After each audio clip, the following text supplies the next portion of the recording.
TVC 16. Aqui você se vê.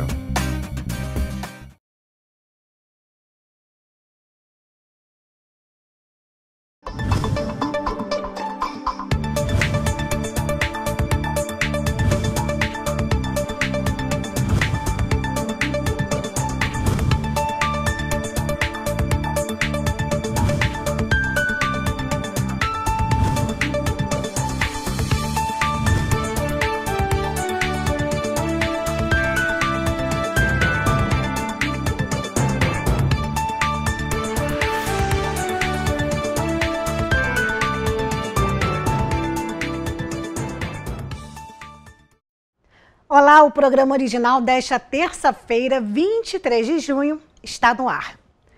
Vamos começar a edição de hoje contando uma história e com um final feliz. Um funcionário da empresa de ônibus Cidade Real, Samuel de Souza Prata, de 41 anos, depois de mais um dia de trabalho, estava fechando os vidros do coletivo na garagem da empresa quando encontrou uma carteira aberta em um dos assentos do ônibus. Na carteira tinha R$ 1.500. Samuel fez questão de entregar pessoalmente o dinheiro ao dono, já que nesta carteira, além do valor, tinha também a identidade de Marco Antônio de Oliveira, de 60 anos. Para vocês entenderem como isso se deu, eu vou explicar. Neste último domingo, ou seja, anteontem, por volta das 11 horas da noite, no ônibus que fazia a linha 108, bairro Castrioto, um passageiro saiu do ônibus, perdeu os documentos e o dinheiro que havia recebido do auxílio emergencial. Marco Antônio, que perdeu o dinheiro, disse que estava desempregado e tinha conseguido fazer um serviço, tipo um bico, durante a semana e juntou o valor deste bico com as parcelas do auxílio do governo emergencial para conseguir quitar algumas dívidas. Ele contou ainda que quando chegou em casa, descobriu que tinha perdido tudo. Ao mesmo tempo que bateu o desespero, ele pensou que tudo daria certo. Ontem à tarde, Samuel e Marco Antônio se encontraram e a carteira com os R$ 1.500 e a identidade foram entregues a Marco Antônio, que ficou muito agradecido. Bem, o Samuel, que é funcionário, que encontrou o dinheiro, disse que se colocou no lugar da pessoa que perdeu o valor e devia estar precisando, claro. E disse que todos deveriam agir assim. Disse que está feliz e com a consciência tranquila por ter devolvido o dinheiro. Parabéns aí ao Samuel, né? Uma coisa que era para ser comum, usual, hoje em dia, quando alguém faz a coisa certa, a gente tem que dar os parabéns, porque tá difícil, né? A maioria das pessoas aí não iriam devolver o dinheiro, a gente sabe disso. Bem, já que estamos falando de coisas boas, vamos continuar? O programa Petrópolis Iluminada deu início ontem, segunda-feira, à quarta fase do serviço de instalação de luminárias de LED. A novidade é o avanço dos trabalhos para as comunidades. 1.773 luminárias que serão colocadas em 50 ruas de 28 bairros. Então, muita gente vai ser beneficiada com esta iluminação. O primeiro local atendido foi o bairro São Sebastião.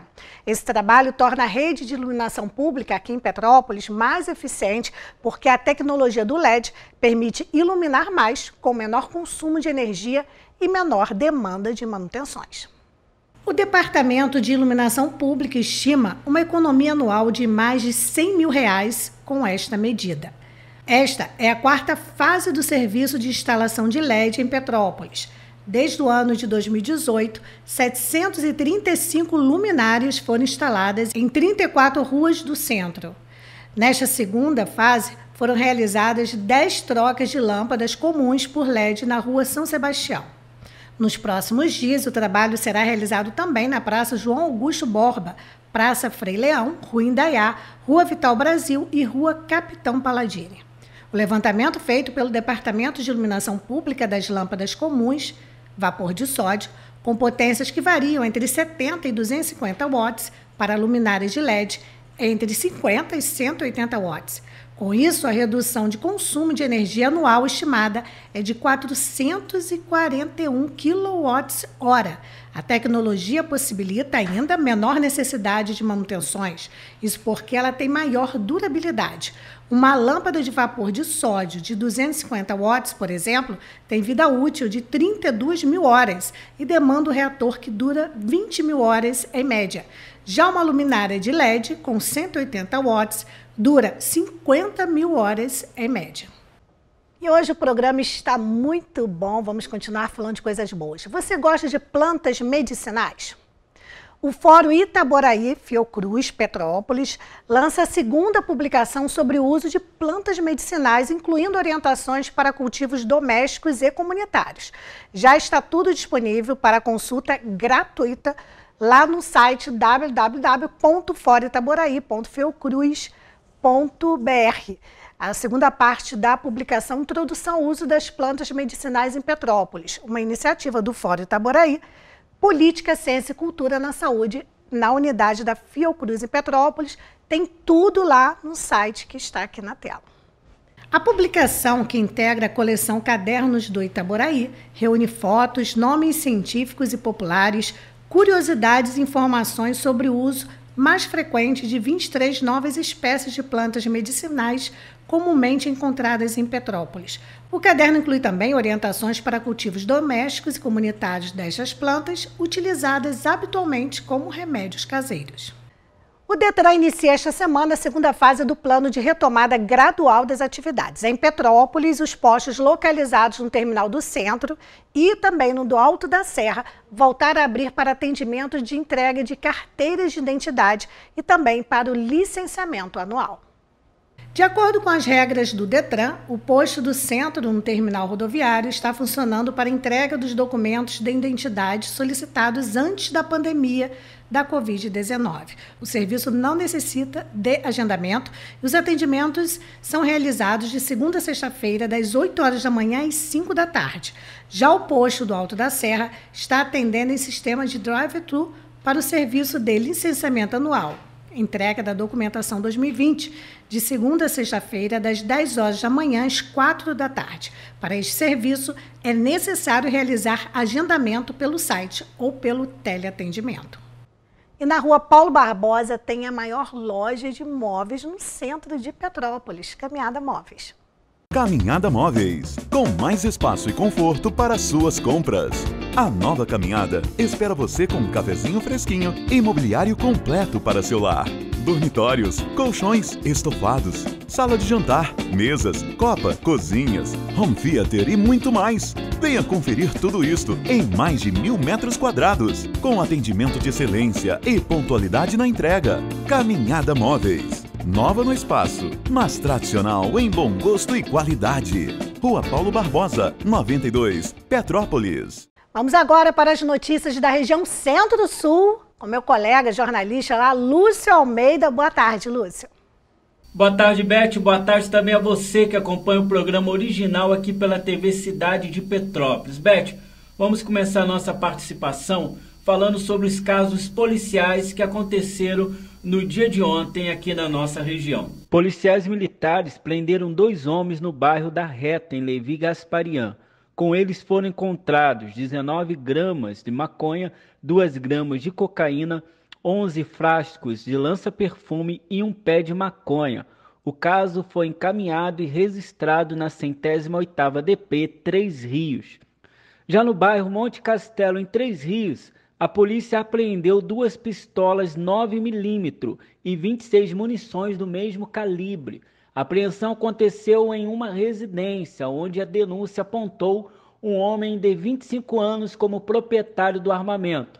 Ele não se encontrava no local. As armas foram encontradas dentro do forno e municiadas, prontas para o uso.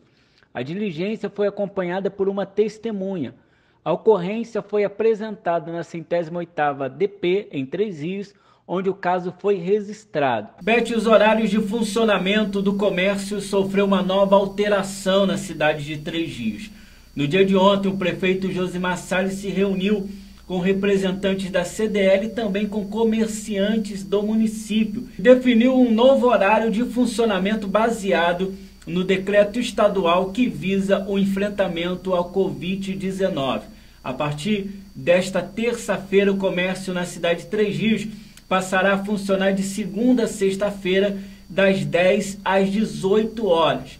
E no dia de sábado, das 9 da manhã às 14 horas. Beth, vamos agora aos números atualizados da pandemia do novo coronavírus aqui na nossa região. A cidade de Três Rios já contabiliza 729 casos confirmados. São 391 pessoas curadas e 26 óbitos. 312 pacientes se encontram ainda em tratamento contra o novo coronavírus no município de Três Rios. Um número que está crescendo dia após dia. Já na cidade de Paraíba do Sul, nós temos 284 casos confirmados, 192 pacientes curados e 11 óbitos, e 81 pacientes que ainda se encontram em tratamento contra o novo coronavírus no município de Paraíba do Sul. Beth, além da pandemia, a cidade de Paraíba do Sul está enfrentando uma outra polêmica. Em 2012, o então prefeito Gil Leal assinou um contrato dando permissão para a SEDAI continuar com o serviço de tratamento e fornecimento de água no município. Este contrato foi denunciado pelo Ministério Público em 2017, porque não houve licitação como determina a lei. A Prefeitura de Paraíba do Sul, a gestão atual da Prefeitura de Paraíba do Sul, seguiu as recomendações do Ministério Público, denunciou o contrato, mandou para a Câmara de Vereadores um projeto de lei pedindo autorização para que fosse aberta uma licitação a qual a própria SEDAI poderia participar, e a licitação foi aberta e realizada em março de 2020. Beth, no último dia 16, a SEDAI recebeu uma notificação da Prefeitura Municipal de Paraíba do Sul pedindo que deixasse as instalações, desocupassem as instalações num prazo não prorrogável de 5 dias. Agora, na última segunda-feira, o Grupo Águas do Brasil, que foi o vencedor da licitação, deveria estar tomando posse e assumindo o tratamento, o serviço de tratamento e fornecimento de água na cidade de Paraíba do Sul, iniciando um plano também para a coleta e o tratamento de esgoto, que deveria ser feito pela SEDAI, porém não é feito em grande parte do estado do Rio de Janeiro. Mas no último sábado a SEDAI entrou na justiça e conseguiu uma liminar que tornou suspensivo, tornou inválido a notificação da Prefeitura, que tem até 72 horas para se manifestar ao juiz que concedeu esta liminar em favor da SEDAI. Nós estamos acompanhando este caso, Beth, de perto e também com muita cautela, porque é um caso que está se tornando político, está se tornando aqui na cidade de Paraíba do Sul um palanque político, tanto da posição quanto da oposição.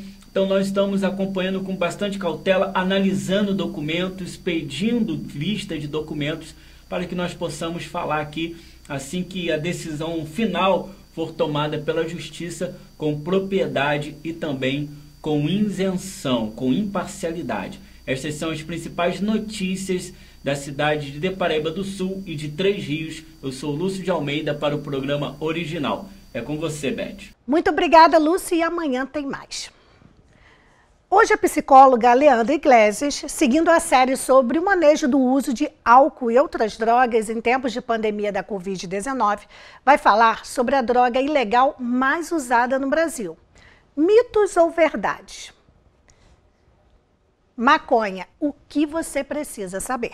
É um prazer para a Coordenadoria de Políticas sobre Drogas de Petrópolis estar com vocês mais uma vez, trazendo informações cabíveis para o momento sobre o manejo de álcool e outras drogas em períodos de pandemia.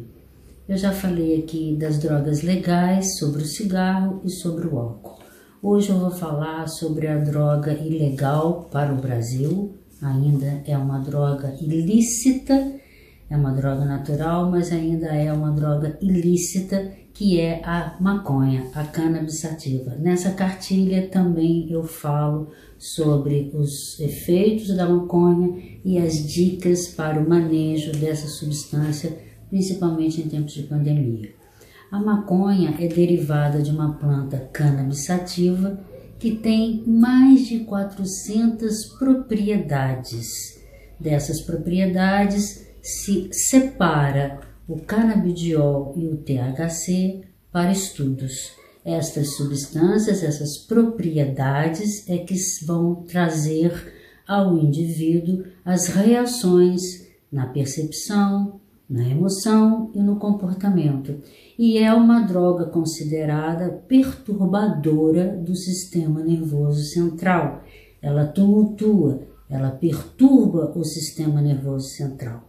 Então, claro que traz consequências. Há mitos, muitos mitos acerca da maconha, principalmente de ser uma erva natural e que não causa dependência e que não traria, então, danos ao cérebro ou ao organismo humano.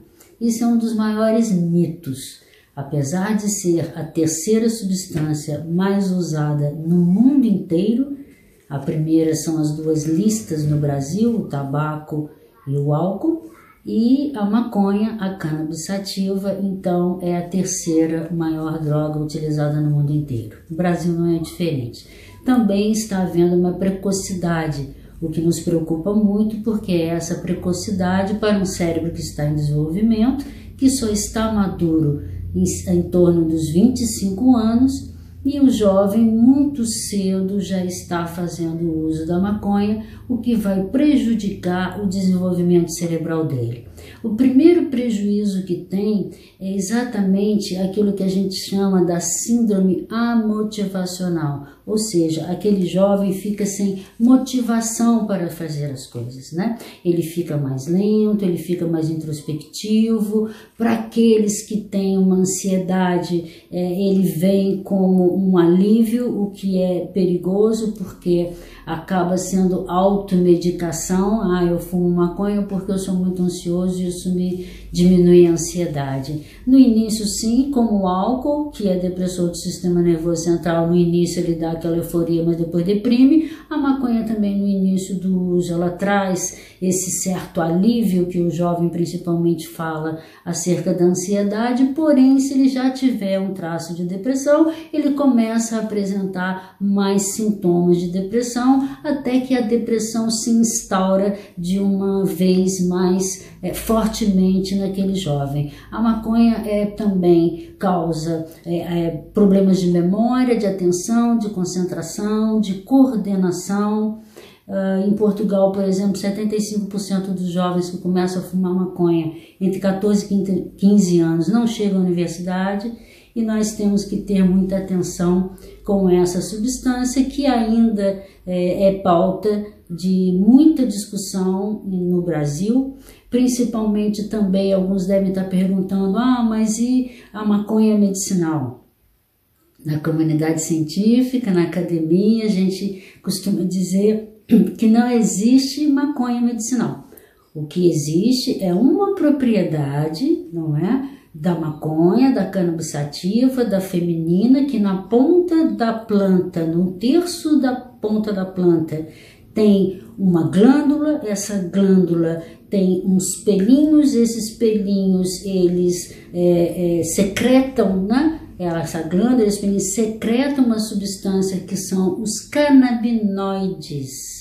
E o CBD, que é oriundo, processado laboratorialmente, ele pode ter, o que é um pouco também em discussão para alguns segmentos da comunidade científica, mas aí sim ter algumas propriedades terapêuticas, algumas propriedades medicinais. Enfim, o tema da maconha é um tema bastante vasto para se falar em tão pouco tempo. Então a dica principal é que aqueles jovens que começam a fumar ficam com tosses crônicas, tosses secas, o que neste momento de pandemia, cujo aparelho respiratório é o órgão de vulnerabilidade, então pense no seu uso de cannabis sativa, de maconha, no seu exagero, uma redução.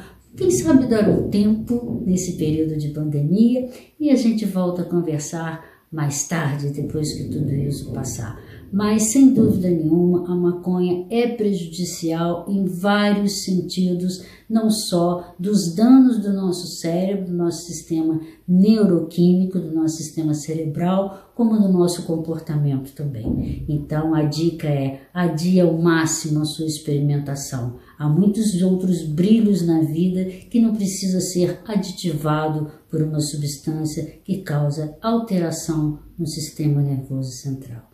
E mais uma vez, vamos seguir nas orientações porque está dando certo. Muito obrigada, Leandra. E amanhã tem mais um vídeo da série que ela organizou para a gente falar sobre vários assuntos. Bem, estamos no mês da cultura germânica em Petrópolis. 29 de junho é a data em que se comemora o Dia do Colono Alemão. E neste período, Petrópolis estaria em festa, se não fosse a pandemia.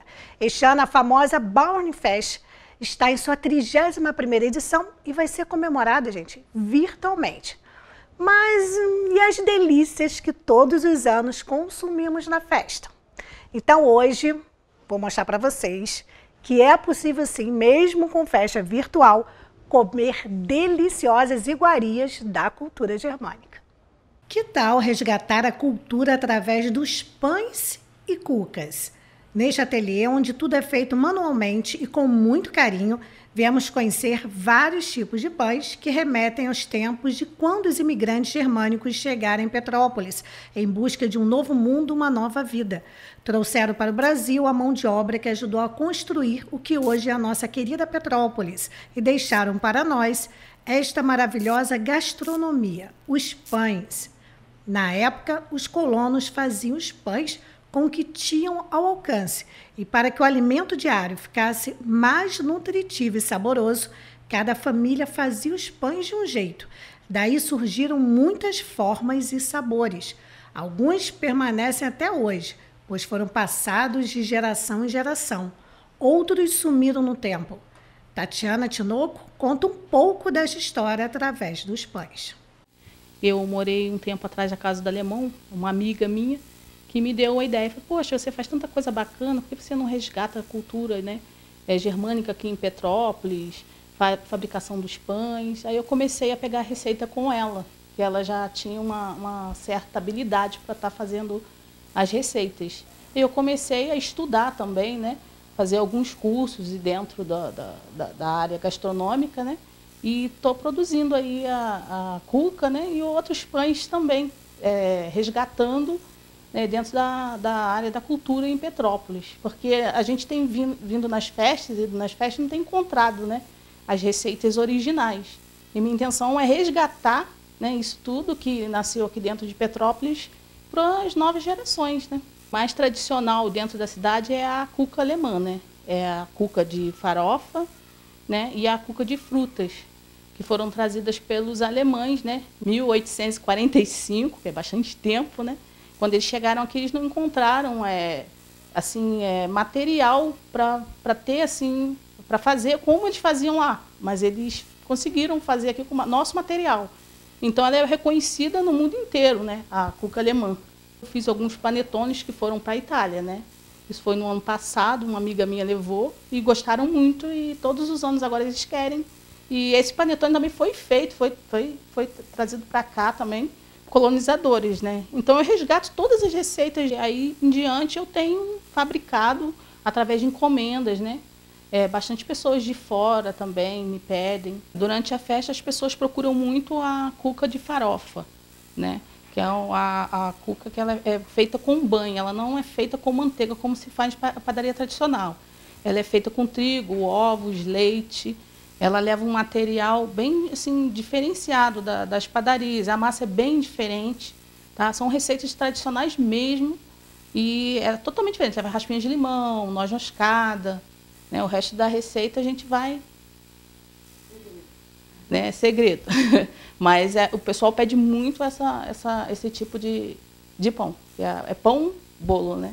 Existe uma lei municipal de 19 de fevereiro de 2019, que cita a receita como patrimônio imaterial da cidade de Petrópolis.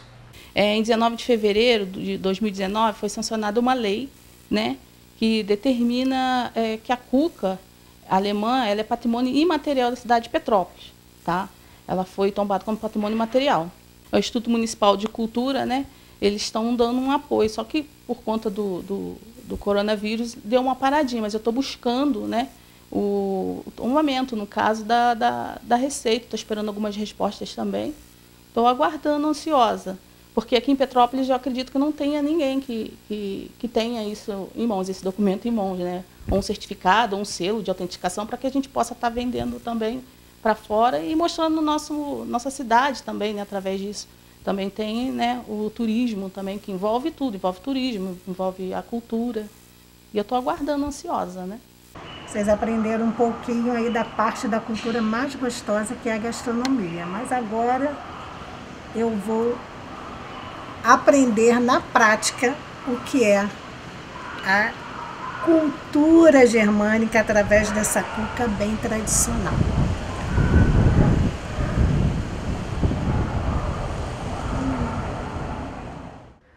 Vamos conferir agora a loja de móveis Pedro II, que você conhece e confia. A loja de móveis Pedro II está esperando por você. Estamos prontos para atender nossos clientes com a segurança que este momento exige. A loja oferece os produtos de qualidade e bom gosto que você já conhece. E uma equipe pronta e preparada para oferecer o melhor, um conforto e um cafezinho quentinho para aquecer você neste inverno. Móveis Pedro II, a loja que você conhece e confia. Shopping Pedro II, no centro de Petrópolis. E agora uma última notícia. Órgãos de fiscalização de Petrópolis alertam para golpe do falso fiscal. Na última semana, a fiscalização de posturas do município, órgão vinculado à Secretaria de Segurança, Serviços e Ordem Pública e à Vigilância Sanitária, receberam denúncias sobre a atuação de um homem se fazendo passar por fiscal da Vigilância Sanitária Estadual, abordando comerciantes e pedindo dinheiro. O caso foi relatado à instituição estadual e a fiscalização municipal alerta os petropolitanos sobre o golpe. Então, se você é comerciante ou lojista, preste atenção. O coordenador da Vigilância Sanitária do município, José Roberto Pereira, informa que já recebeu 4 denúncias sobre a tentativa de atuação do estelionatário no comércio local. A Vigilância Sanitária não faz nenhum tipo de solicitação de dinheiro. Quando emitimos o auto de infração, o caso passa a ser acompanhado pela Secretaria de Fazenda. Nenhum fiscal tem autonomia no processo a partir do momento que é gerada a infração, que pode resultar em multa, disse o chefe da fiscalização de posturas, Ailton Lima, que o caso já foi reportado à Vigilância Sanitária Estadual. Ele lembra ainda que não é a primeira vez que esse tipo de golpe é identificado no estado. Um tempo atrás, uma quadrilha adotou o mesmo procedimento, utilizando o nome da Vigilância Sanitária para aplicar golpes em comerciantes. Desta vez, os criminosos utilizam o momento da pandemia da Covid-19. É importante que o comerciante que for abordado desconfie, entre em contato com a coordenação da vigilância ou de posturas, mas também que procure a Polícia Civil e denuncie. Assim, o caso pode passar a ser investigado também pela polícia, disse o chefe da fiscalização de posturas de Petrópolis. E o programa original desta terça-feira termina aqui. Obrigada pela audiência e pelo carinho de sempre. A gente se encontra amanhã, se Deus quiser e Ele há de querer. Até lá.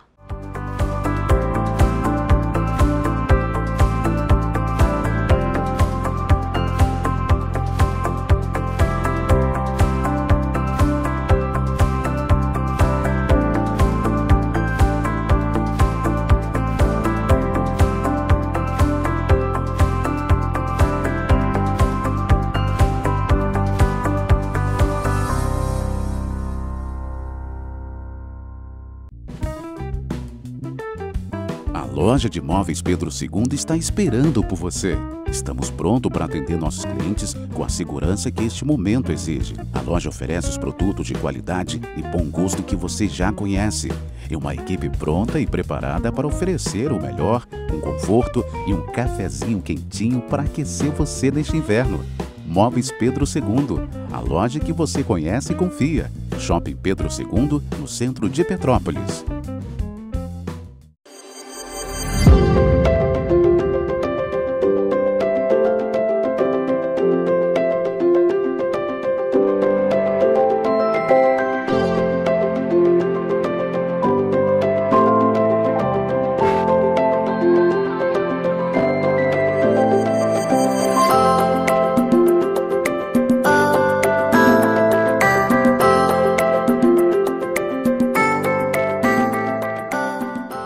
Caminhada Móveis, com mais espaço e conforto para suas compras. A Nova Caminhada espera você com um cafezinho fresquinho e mobiliário completo para seu lar. Dormitórios, colchões, estofados, sala de jantar, mesas, copa, cozinhas, home theater e muito mais. Venha conferir tudo isto em mais de 1.000 metros quadrados, com atendimento de excelência e pontualidade na entrega. Caminhada Móveis. Nova no espaço, mas tradicional em bom gosto e qualidade. Rua Paulo Barbosa, 92, Petrópolis.